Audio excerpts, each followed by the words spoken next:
1 থেকে 10-এর মধ্যে হয়তো থাকবো এটা ভেবেছিলাম, শিওর ছিলাম না, কিন্তু তো মানে খুবই অপ্রত্যাশিত এক কথা।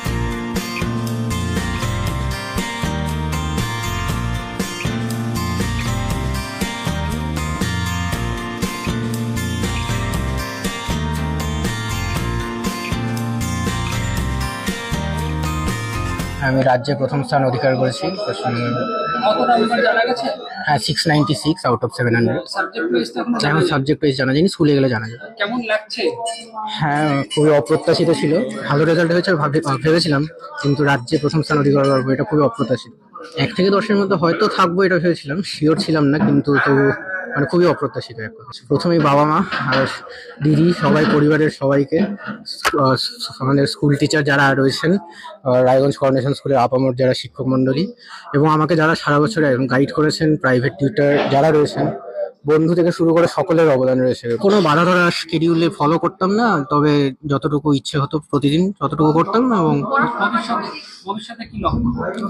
ভবিষ্যতে আপাতত মেডিকেলে যাওয়ার লক্ষ্য রয়েছে, তবে অন্য কোনো লাইনে যদি ইন্টারেস্ট ডেভেলপ করে তবে সেটা পার্সিউ করতে পারি। পড়াশোনা করতেই ভালো লাগে, এছাড়া কুইজিং যে আমার হচ্ছে বিশেষ একটা আকর্ষণ রয়েছে, সেটা পার্সিউ করেছি, মাধ্যমিকের বছরে করেছি। ভীষণ ভালো লাগছে। আর ও ছোটবেলা থেকে প্রতিটা ক্লাসই ফার্স্ট হয়, ওই জন্য একটা আশায় ছিল যে র্যাঙ্ক করবে। তবে একদম যে প্রথমেই বলবে নাম সেটা বুঝতে পারিনি। তো প্রথমে নাম দেখাতে মানে আমরা 4জন বসে টিভির সামনে বসেছিলাম, আমার মেয়ে, ছেলে আর আমরা 2জন হাজবেন্ড ওয়াইফ। তো ভীষণ ভীষণ খুশি লাগছে, মানে ভাষায় প্রকাশ করার মতো না। কেমন লাগছে মানে সেটা বলবার নাই। খুব ভালো লাগছে, এবং আশা করছি ভবিষ্যতেও আরো যাতে উন্নতি করে আর কি, সেটাই ঠাকুরের কাছে প্রার্থনা।